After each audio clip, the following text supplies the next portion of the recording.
বাইরে থেকে কার যেন হাসি ভেসে আসছে। এত রাত্রে কে হাসে? আমি বিছানা ছেড়ে উঠলাম, টর্চটা হাতে নিয়ে বাইরের বারান্দায় এসে দাঁড়ালাম। কে কে? আমি বারান্দা থেকে নেমে পড়লাম, চারিদিকে খুঁজলাম, কিন্তু কাউকে দেখতে পেলাম না।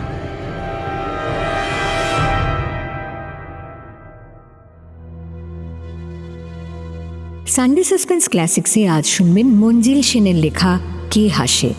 গল্পটি প্রথম প্রকাশিত হয়েছিল 1993 সালে, আর এই গল্পটি রেডিও মির্চি সানডে সাসপেন্সে প্রথম প্রচারিত হয় জুন 2012 সালে। শুরু হচ্ছে কে হাসে।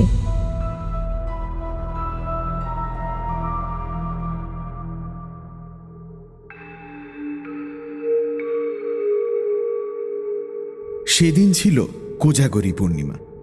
ঘরে ঘরে লক্ষ্মী পুজো, বারোয়ারি পুজো তো আছেই। চাঁদের আলো আর কৃত্রিম আলোকসজ্জায় ঝলমল করছে শহর। এই প্রথম আমি উত্তরবঙ্গে বেড়াতে এসেছি। খুব ভালো লাগছিল কলকাতা থেকে অনেক দূরে এই ছোট্ট শহরের উৎসব মুখর রাতটি। আমি উঠেছিলাম ধর্মশালায়, দুবেলা বাইরেই খেয়ে নিতাম। সেদিনও রাত 9টার পর একটা হোটেলে ঢুকেছিলাম। হোটেলের রান্না ভালো, রকমারি পদ পাওয়া যায়। শুক্তো থেকে শুরু করে মাছের মাথা দেওয়া মুগ ডাল, পুঁই ডাঁটার চচ্চড়ি, কপির তরকারি, রুই, পার্শে, ভেটকি, নানা রকম মাছ, ডিমের ডালনা, মাংস, কোনো কিছুই বাদ নেই। আমি এক কোণায় জানলার ধারে একটা টেবিলের সামনে বসলাম। মুখোমুখি দুটো চেয়ার, দুজন বসে খেতে পারে। আমি জানলার দিকে পিঠ রেখে বসেছিলাম। হোটেলের একটা ছেলেকে ডেকে ভাত, তরকারি আর পাবদা মাছের ঝোল দিতে বললাম। ছেলেটি বলল একটু দেরি হবে, ভাত ফুরিয়ে গেছে, উনুনে আবার হাঁড়ি চাপানো হয়েছে। খদ্দেরের বেশ ভিড়। আমার আগে এসেও অনেকেই ভাতের আশায় বসে আছেন। ঠিক তখনই একজন ঢ্যাঙা মতো লোক আমার টেবিলের সামনে এসে দাঁড়ালেন। ফ্যাকাশে মুখ, দু চোখের তলায় কালি পড়েছে, অথচ শরীরের কাঠামো দেখে মনে হয় একসময় বেশ জোয়ান পুরুষ ছিলেন। বয়স 30-এর মাঝামাঝি, কি তার একটু বেশিই হবে। কুণ্ঠিতভাবে তিনি বললেন, আমি এখানে বসলে আপনার অসুবিধে হবে কি? আমি বললাম, না না, এটা তো দুজনেরই টেবিল। যদিও একটা পুরো টেবিল দখল করে খাবার সুযোগটা হাতছাড়া হলো বলে মনে মনে আমি একটু ক্ষুণ্ণ হলাম। ভদ্রলোক আমাকে ধন্যবাদ জানিয়ে চেয়ার টেনে বসলেন। তারপর একটু ইতস্তত করে বললেন, আপনাকে এখানে আগে কখনো দেখিনি তো, বেড়াতে এসেছেন? হ্যাঁ, আমি জবাব দিলাম। কলকাতা থেকে? আমি ঘাড় দোলালাম। আমার বাড়িও কলকাতায়। হ্যাঁ, গত 7 বছরে একবারও যাওয়া হয়ে ওঠেনি। কলকাতার কোথায় আপনার বাড়ি? আমি ভদ্রতার খাতিরে জিজ্ঞেস করলাম। ভবানীপুরে, কালীমোহন ব্যানার্জি লেনে। ও, ওই যে ইন্দিরা সিনেমা আছে না? আরে, আমিও তো ওখানেই থাকি, প্রিয়নাথ মল্লিক রোডে। আপনার কোন বাড়ি? দেশগাঁয়ের লোকের সঙ্গে বাইরে কোথাও দেখা হলে খুব তাড়াতাড়ি যেমন সংকোচ কেটে যায়, ব্যক্তিগত প্রশ্ন এসে পড়ে, আমাদেরও তাই হলো। কথায় কথায় দুজনের পরিচিত কয়েকজনের নামও বেরিয়ে পড়ল। ভদ্রলোকের নাম বীরেশ্বর রায়। আমি জিজ্ঞেস করলাম, আপনি কলকাতা ছেড়েছেন 7 বছর, তাই বললেন না? হ্যাঁ, এখানে আছি 2 বছর। তার আগে 1 বছর আমি একটা চা বাগানের ম্যানেজার ছিলাম। সে তো খুব ভালো চাকরি, আমি না বলে পারলাম না। শুনেছি রাজার হালে থাকা যায়, তো সেই চা বাগান কি বন্ধ হয়ে গিয়েছিল? না, আমি ছেড়ে দিয়েছি। সে কি, কর্তৃপক্ষের সঙ্গে মনোমালিন্য হয়েছিল বুঝি? তাও না। ভদ্রলোক কয়েক মুহূর্ত চুপ করে রইলেন, তারপর বললেন, আপনাকে সব খুলে বলছি, মানে কাউকে না বললে আমার মন হালকা হবে না। সবাইকে সব কিছু বলা যায় না, কিন্তু আমার মনে হচ্ছে আপনি আর সবার মতো নন, সহানুভূতিশীল মানুষ। বিশেষ করে আপনি আমার পাড়ার লোক। আপনাকে বলতে আমার আপত্তি নেই, অবশ্যই আপনার যদি শুনতে আপত্তি না থাকে। মোটেই না, আমি হেসে বললাম। হাঁড়িতে চাল ফুটছে, ভাত না হওয়া পর্যন্ত গল্প করে কাটানো যাবে। আমি যা বলবো তা কিন্তু একটি ঘটনা, যাকে আপনারা বলেন অলৌকিক, তেমন কিছু। আমি কিছু বলার আগেই একটা ছোকরা এসে ভদ্রলোকের খাবার অর্ডার নিয়ে গেল। তিনি শুধু ভাত আর মাংসের কথা বলে দিলেন। এখান থেকে মাইল 30 দূরে একটা চায়ের বাগানে আমি ম্যানেজারের চাকরি পেয়েছিলাম। ভদ্রলোক শুরু করলেন। আমার স্বাস্থ্য খুব ভালো ছিল, এক সময় খুব মারদাঙ্গা করতাম, সাহসের অভাব ছিল না। সেটাই ছিল আমার ফার্স্ট কোয়ালিফিকেশন। চায়ের বাগানে কুলি মজুরদের নিয়ে কাজ, ম্যানেজারকে অনেক রকম সমস্যার মোকাবিলা করতে হয়। আপনি যা ভাবছেন তেমন পায়ে পা দিয়ে সুখের চাকরি নয়। শক্ত মানুষ না হলে টিকতেই পারবে না। অবশ্যই অন্য যোগ্যতাও যে আমার ছিল না এমন নয়। কৃষি বিজ্ঞানে আমি একজন স্নাতক। আমার বাংলোটা ছিল বেশ বড়। সেখান থেকে মাইল খানেক দূরে কুলি কামিনদের বস্তি। বাড়ির কাজকর্মের জন্য এক পাহাড়ি ছোকরাকে আমি রেখে দিয়েছিলাম। সে জুতো পালিশ থেকে রান্না বান্না সবই করত, চৌকস ছেলে। আমার বাংলোর কাছাকাছি আর কোনো বাড়ি ছিল না, শুধু একটা পোড়ো বাড়ি ছাড়া। পোড়ো বাড়ি বলছি এই জন্যেই যে বাড়িটা চুন প্লাস্টার খসে পড়ে ইটগুলো যেন দাঁত বার করা, কার্নিশের এখানে ওখানে বট ওষুধের চারা। বাড়িটা দোতলা, আমার কোয়ার্টারের মতো বাংলো ধাঁচের নয়। দরজা জানলা সব সময় বন্ধ থাকতো। বাড়িতে যে কেউ বাস করে না তা বলে দিতে হয় না। চারিদিকে সবুজ আর সবুজ। কলকাতা থেকে এসে জায়গাটা আমার খুব ভালো লেগে গেল। কয়েকটা ঘটনায় আমার শক্তি আর সাহসের পরিচয় পেয়ে কুলি কামিনরা আমাকে বেশ সমীহ করে চলছিল। বেশ ভালোই কাটছিল দিনগুলি। রাত্রে ময়দার রুটি আর হাঁস মুরগি কিংবা হরিণের মাংস খাসা রান্না করত ছেলেটা। প্রায় 1 মাস কেটে গেল। সেদিন ছিল পূর্ণিমার রাত। চা বাগানের আকাশে পূর্ণিমার চাঁদের রূপই আলাদা। বড় বড় আকাশ ছোঁয়া বাড়ি নেই, শুধু বাগান আর বাগান। তাই চাঁদের আলো এমন ছড়িয়ে পড়ে যে তার রূপলি সুধায় মনের মধ্যে একটা মাদকতার সৃষ্টি না হয়ে পারে না। চা বাগানে সন্ধ্যের পরেই রাত নামে। কুলিদের বস্তিতে বেশি রাত পর্যন্ত হইহুল্লোড় চললেও আমার বাংলোর চৌহদ্দির মধ্যে জন্মনিঃশ্বাস সাড়া পাওয়া যেত না। নিস্তব্ধ নিঝুম পরিবেশ। রাত 8টার মধ্যেই আমি শুয়ে পড়তাম। সারাদিনের খাটাখাটুনির পর গাঢ় ঘুমে ডুবে যেতাম। সেদিন হঠাৎ ঘুম ভেঙে গেল। বাইরে থেকে কার যেন হাসি ভেসে আসছে। আমি অবাক হলাম, এত রাত্রে কে হাসে? এখানে লোকজন নেই। তাছাড়া এই জায়গাটা চা বাগানের সম্পত্তি। বিনা অনুমতিতে বাইরের লোকের এখানে আসা নিষেধ। আমি বিছানা ছেড়ে উঠলাম, টর্চটা হাতে নিয়ে বাইরের বারান্দায় এসে দাঁড়ালাম। বাইরে চাঁদের আলোর যেন বন্যা বয়ে যাচ্ছে।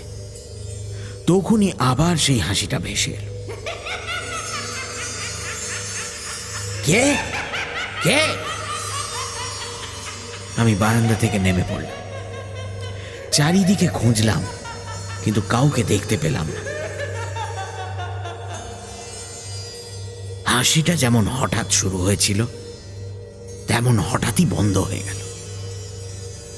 আমি চিন্তিত মনে ঘরে ফিরে গেলাম।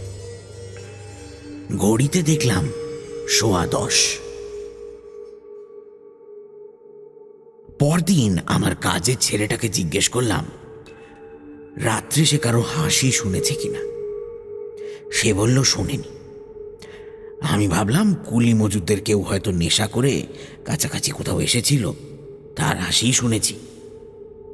ব্যাপারটা আমি মন থেকে মুছে ফেললাম। আমার কাজকর্মে মালিক পক্ষ খুব খুশি। একটা চিঠিতে সে কথা জানাতে তারা কার্পণ্য করলেন না। আমার ভবিষ্যৎ যে উজ্জ্বল সেটা বুঝতে আমারও বাকি রইল না। আরো 1 মাস কেটে গেল। আবার এলো পূর্ণিমা। সেদিন রাত্রেও আমার ঘুম ভেঙে গেল। বিছানায় শুয়ে শুয়ে শুনতে পেলাম সেই হাসির শব্দ। বিকট সে হাসি। প্রকৃতিস্থ মানুষের যে নয় তা বুঝতে কষ্ট হয় না। সাধারণ কেউ হলে হয়তো ভয়ে সিটিয়ে যেত, কিন্তু আমি ছিলাম অন্য ধাতুতে গড়া। ঘড়িতে দেখলাম রাত 10টা।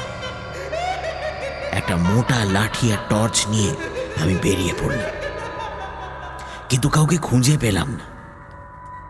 আগের বারের মতো এবারও হাসিটা হঠাৎই বন্ধ হয়ে গেল।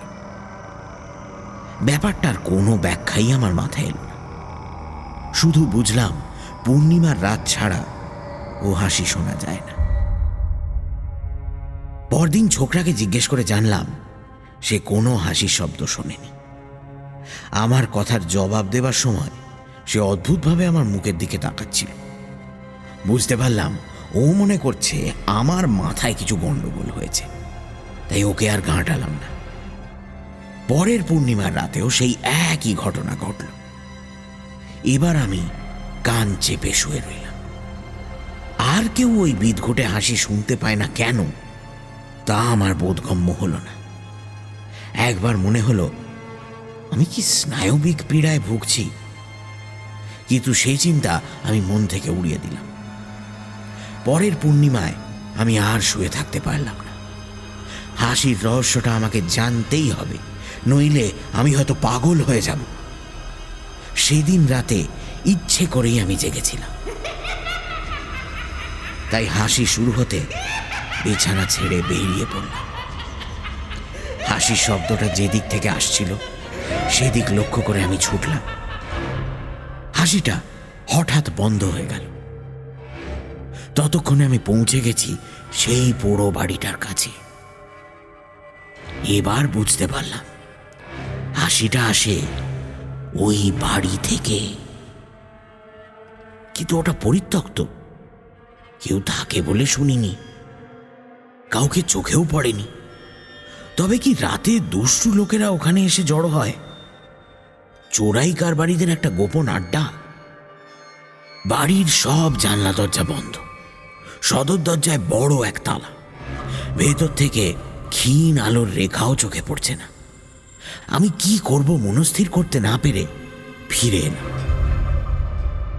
পরদিন আপিসে একজন পুরনো কর্মচারীকে জিজ্ঞেস করলাম ওই বাড়িটা সম্বন্ধে কিছু জানেন কিনা।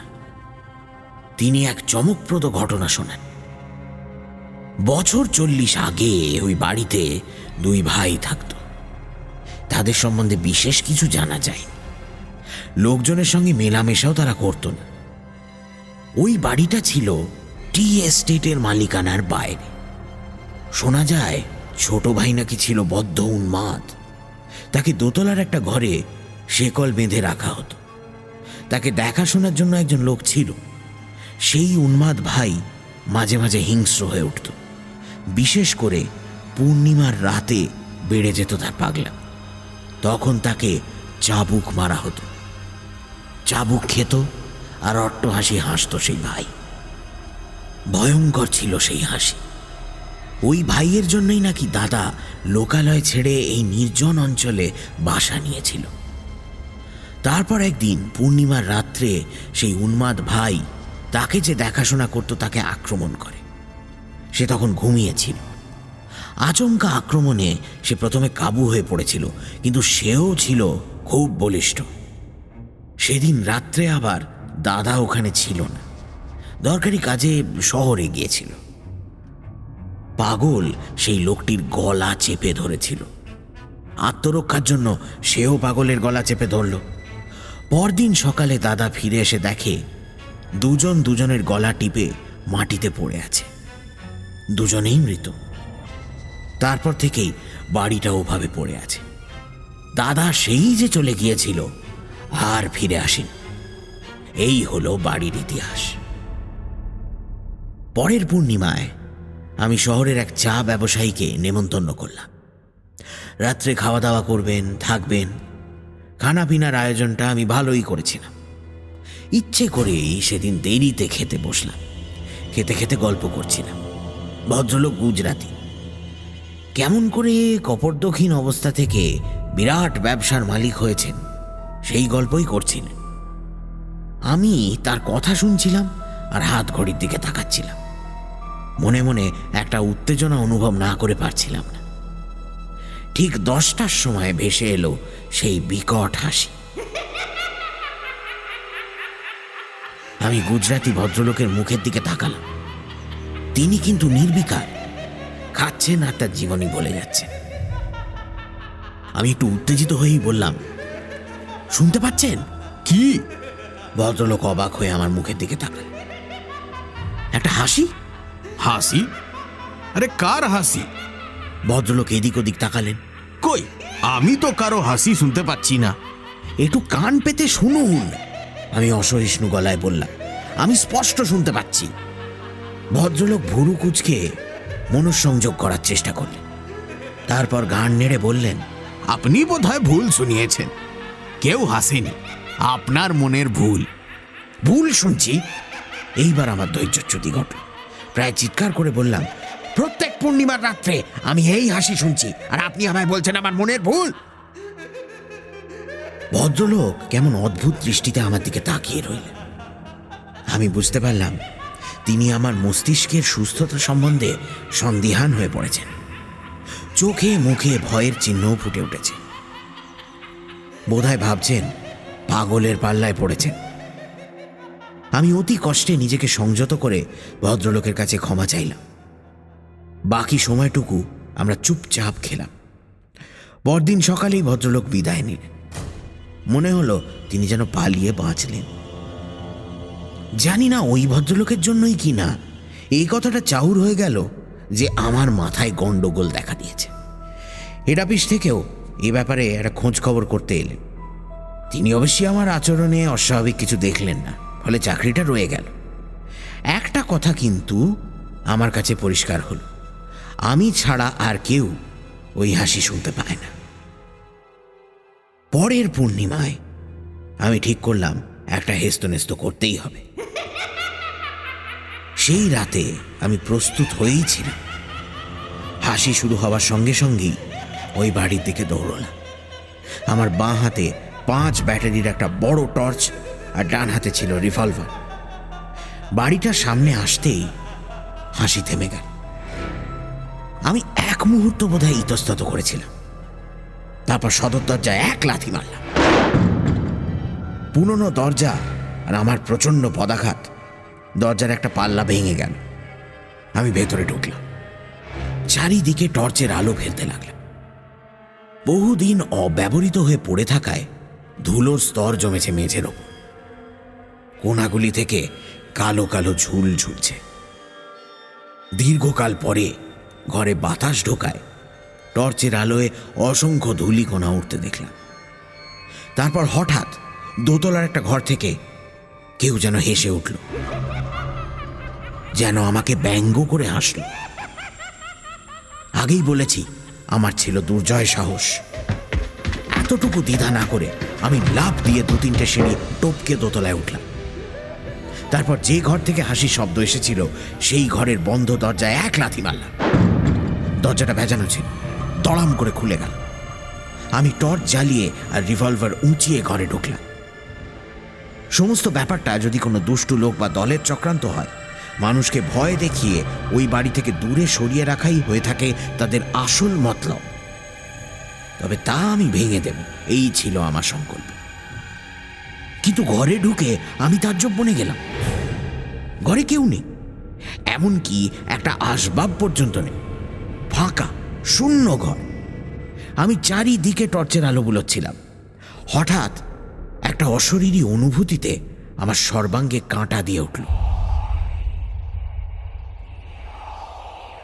মনে হতে লাগলো কে বা কারা আমার প্রতিটি নড়াচড়া লক্ষ্য করছে। আমি কাউকে দেখতে পাচ্ছি না, অথচ অদৃশ্য কারোর উপস্থিতি অনুভব করছি। সে যে কি ভয়ঙ্কর অনুভূতি তা আপনাকে বলে বোঝাতে পারবো না। বীরেশ্বরবাবু একটু থেমে টেবিল থেকে জলের গেলাসটা তুলে এক ঢোক জল খেলেন। তারপর গেলাসটা নামিয়ে রেখে আবার বলতে লাগলেন, বোধহয় 2-3 সেকেন্ড আমি ওই ঘরে ছিলাম, কিন্তু আমার মনে হচ্ছিল যেন সময়ের আর শেষ নেই। তারপরে আমি ছিটকে ঘর থেকে বেরিয়ে দুর্দার সিঁড়িতে নামতে লাগলাম, আর তক্ষুনি আবার শুরু হলো সেই হাসি, শরীরের রক্ত হিম করা বীভৎস হাসি। আমার মতো সাহসী পুরুষেরও শিরদাঁড়া বেয়ে যেন বরফ জলের ধারা নেমে এলো। কোনো রকমে বাড়িতে এসে শুয়ে পড়লাম। সারা রাত ঘুমোতে পারলাম না। এরপর প্রত্যেক পূর্ণিমার রাত্রে ওই হাসি আমাকে যেন চুম্বকের মতো আকর্ষণ করত, আর আমি 2 কান চেপে বিছানায় ছটফট করতাম। ক্রমে আমার শরীর ভাঙতে শুরু করল। হয়তো চোখে মুখেও এমন কিছু ফুটে উঠত যার জন্য সবাই আমার দিকে অদ্ভুত দৃষ্টিতে তাকাত, আমার সম্বন্ধে আড়ালে ফিসফিস করত। 1 বছর কোনো রকমে সেই ভয়াবহ নরক যন্ত্রণা সহ্য করেও আমি টিকে ছিলাম, কিন্তু আর পারলাম না। চাকরিতে ইস্তফা দিয়ে এখানে চলে এলাম, একটা চাকরি জুটিয়ে নিলাম, সেই থেকে এখানেই আছি। কিন্তু আপনি কলকাতায় ফিরে গেলেন না কেন? আমি জিজ্ঞেস করলাম।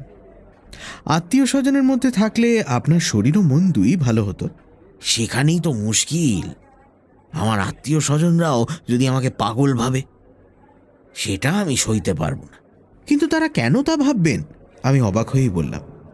আর তো আপনি সেই হাসি শুনছেন না, ওখান থেকে আপনি চলে এসেছেন। সেটাই তো হচ্ছে কথা।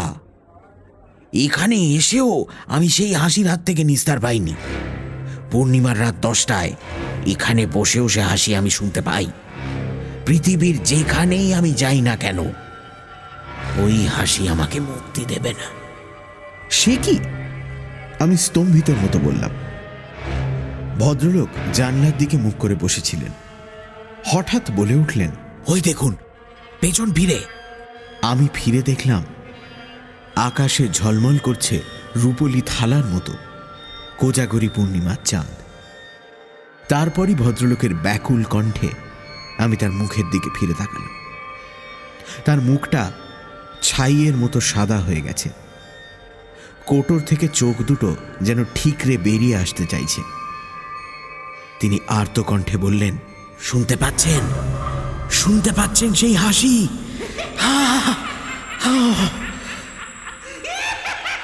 আমি হাত ঘড়ির দিকে তাকিয়ে দেখলাম রাত 10টা। শান্ত হন, শান্ত হন, আমি বললাম। আমার মনে হয় আপনি কোনো সাইকিয়াট্রিস্টকে দেখালে ভালো হয়ে যাবেন। এটা আপনার মনের রোগে দাঁড়িয়েছে। ভদ্রলোক আমার দিকে অদ্ভুত দৃষ্টিতে তাকালেন, তারপর বললেন, আপনিও বোধহয় আমাকে পাগল ভাবছেন, কিন্তু আমি এই ঘটনার কি ব্যাখ্যা করেছি জানেন? কি? আমি জানতে চাইলাম। বীরেশ্বর বাবুর 2 চোখে ফুটে উঠল কেমন একটা ঘোলাটে দৃষ্টি। তিনি বললেন, ওই ঘটনার সময় আমার জন্মই হয়নি। আমার নিশ্চিত ধারণা আগের জন্মে আমিই ছিলাম সেই পাগল।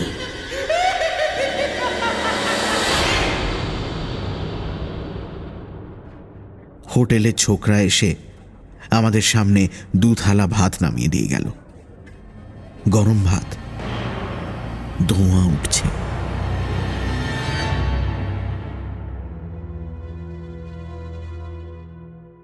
সানডে সাসপেন্স ক্লাসিক্সে আজ শুনলেন মঞ্জিল সেনের লেখা গল্প কে হাসে। গল্প পাঠে দীপ, শব্দগ্রহণ, ধ্বনি পরিকল্পনা ও আবহ সঙ্গীত রিচার্ড, সহযোগিতায় বর্ণালী, প্রচার অলঙ্করণ জয়েন দ্য ডটস, পরিকল্পনা ও পরিচালনায় ইন্দ্রাণী। ধন্যবাদ জানাই বুক ফার্ম পাবলিশার্সকে এই উদ্যোগে আমাদের পাশে থাকার জন্য।